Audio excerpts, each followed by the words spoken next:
Hi everyone, Leah here from EurekaCrystalBeads.com with another fun beading video for you. Before I get started, just a quick reminder to go check out the rest of our channel. And if you like what you see, hit the subscribe button and notification bell and you'll always know when we're posting new content. Today's project is a Lariat design. And if you're not familiar with what a Lariat is, it is a necklace style that has no clasp. It wraps around your neck. And it can basically be worn in any way that you would wear a scarf. So there's a few different ways that are very popular to wrap scarves around your necks. Well, lariats can be worn in similar ways. So I have here a 24-inch piece of chain and a smattering of beads and some head pins. Now, before I get started, I do want to make mention of the fact that these beads here are all from our newest monthly collection, which is now live up on the EurekaCrystalBeads.com website. This is Royal Plumage, and everything that I'll be using in this lariat, with the exception of the head pins and the tools, are all included in that collection, including the chain as well. You will get 2 feet of chain. So if you go ahead and snag up one of those collections, you will be able to make this lariat plus many other projects as well.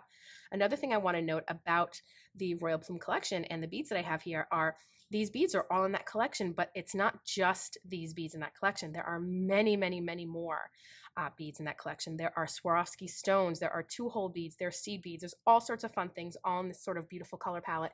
This is just a smattering of some of the options that you have in that collection that I'm choosing to use in this lariat. Again, you can make this lariat provided that you have the head pins, which you can also get on our website if you don't have them, and of course the 3 basic wire working tools, which I'll go over in just a minute. Okay, so the technique that we're going to be using today to attach our beads to our chain is the simplest of simple wire working techniques, and it's just called rolling a loop. We're not going to be doing any fancy wire wrapping today here. I wanted a very nice beginner video that leaves you with something that's beautiful and stunning and looks nice and complex and advanced. So we're just going to be rolling loops today. And these are 21 gauge head pins, so these are nice and strong. You're not going to have to worry about these loops pulling open. This is not a thin gauge of a head pin. These are nice and sturdy. Now, the 3 different wire working tools that I have here that we're going to be using, I have my wire cutters, I have my chain nose pliers, and these are flat and smooth inside, and as you can see, they taper to a point. And I have my round nose pliers. These also taper to a nice point, but there's no flat edges. They're like 2 little ice cream cones. This is how we'll make all of our round shapes, the loops that we're going to be making.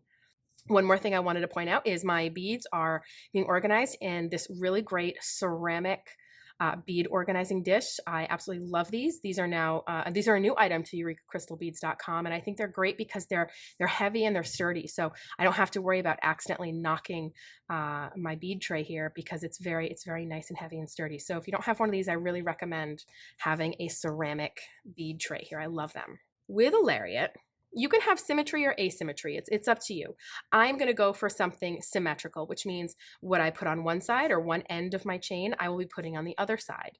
You can have fun with this as much as you like. If you like this general idea, you can stray from the specific design as much as you want. You can throw different things on either side or in a different order, and you'll have something that, when it's worn, will look absolutely stunning. But for the sake of this being a beginner project, I wanted to go with something that was a nice beginner concept of an idea. So we're going to stick with symmetry here. And so we're going to start by taking one of our head pins, and I'm going to start by putting one of my larger beads at the bottom. So for me, that's one of these 8mm teal polychrome drugs. And if you're not familiar with the polychrome drugs, I think they're so gorgeous because they have this sort of duality between the 2 colors that are there, and they have a beautiful shimmer. So if you haven't checked out polychrome, go to our website and do a search for polychrome. You're going to get lots of beads that all have that beautiful shimmer to them that are check made beads. So I'm a big fan of this one. Simply slide your bead onto your head pin, and we're only using 1-inch head pins. And the reason for that is because we're not wrapping a loop, we're only rolling a loop. So we don't need a huge long head pin, which would end up getting cut down a bit. So, okay, so now we're going to take our chain nose pliers. We're going to grab right above the bead. I do want to leave just enough that it could wiggle up and down just a little bit, and you'll see why, or I'll explain why in a minute. And I'm going to turn a 90-degree angle, or almost a 90-degree angle. If it's a little shy of 90 degrees, that's fine. But the reason that I wanted that little bit of wiggle room is so it would allow me to turn that angle. On a bead that's a bit more fragile, like a crystal, if you're too close and you're touching your bead, when you go to bend with your pliers, you could crack the top of your crystal. So you want that little bit of wiggle room so that way your bead is nice and safe. All right, next, we are going to cut this down a little bit. Well, no matter what, we're never going to escape a little bit of waste there. But I'm going to cut about half off, and I'll leave half there. Now, as far as knowing how much to trim on some of the smaller beads, obviously with these smaller beads, you're going to trim off a little more. You want to just concentrate not so much on what you're cutting off, but what you're leaving behind, because that's what you're going to be using. So now before I cut this, I'm also going to cut my hand over. I'm going to hold that little tail. I want to make sure that it doesn't fly across the room. Okay. All right. Now we're going to take our round nose pliers, because we're going to make a round shape. And we're going to grab the end of that wire and a little ways into the pliers. And I've made sure that the wire is not sticking out from the end of the pliers there. And we're just going to roll the loop. Reach back and regrip if you have to. Keep rolling that loop until you have a loop that is shut. And you just want to guide it closed. And you have a loop there. Now, if your loop is a little off kilter, mine's a little bit to the side, don't worry about it. It's something that's easily fixable. Just take those chain nose pliers, grab that loop, and you can straighten it right out. No big deal at all. Okay, so to attach this loop to our chain, you want to go back to this loop and you want to swivel it open to the side just a little bit. You might be asking yourself, well, why did we just close it if we're going to be opening it back up again? Well, the reason is because that's what's going to form the best shaped loop, is by closing it entirely as we're forming it. Now we can just swivel it open to the side. You always open loops to the side. It helps to keep them stronger. And then we're going to slide this onto the very end link of our chain here, just like this. And we're going to swivel it shut the same way using our chain nose pliers. Now, if you're not sure what pair of pliers to be using, just remember, we've made our round shape. The loop is formed. So we're done with our round pliers until the next time we're going to be working on the next bead and making another loop. Everything else for gripping purposes, you always want to use your chain nose. Okay, so we've added our first bead. So I'm going to show you that one more time, but a little faster, because we're going to do that same bead on the other side of our lariat. And if you like the idea of a lariat, we do have some other lariat style designs on the Eureka Crystal Beads YouTube channel. So make sure to check us out, because you might find some other ones that are lovely ideas as well. Okay, we've made that little bend. It's 90 degrees or just shy of 90 degrees is fine too. We're going to trim off about half. Use our round nose pliers to form that loop.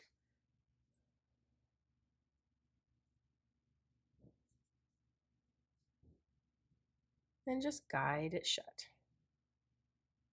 Okay, straighten it up if you have to. It's a little bit off, so just going to even it out. No problem at all. Use my chain nose to swivel it back open. And you might be thinking, well, it's faster if I just use my round nose. I'm already holding my round nose pliers. I just want to open it with those. But something to keep in mind is that there are no flat edges on a pair of round nose pliers. So if you grip something hard, you will leave a dent in it, because it does have a highmost point on the jaws. So it's very important that you make your round shapes with it, and then anything else for gripping or moving around, you want to use your chain nose. My tip of the day for you. Okay. I get this onto our chain. And then we're going to shut it. Swivel it back shut, heading back in the other direction.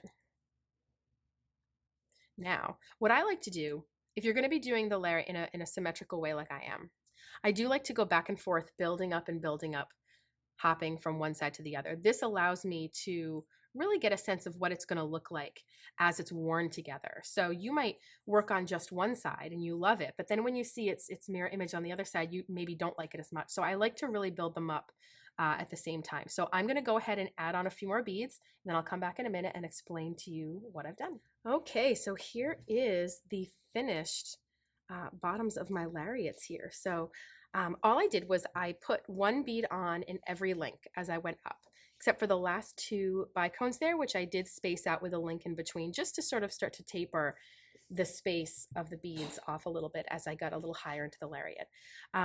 But if you are curious and you want to replicate this exactly, you can see I just have the 8mm druck on the bottom link. I have the 6mm bicone up next. I have a 4mm bicone after that, a 6mm fire polish, 4mm bicone, 8mm druck, 6mm bicone, and then I end with 4 bicones. And then there starts to be a link in between the last two.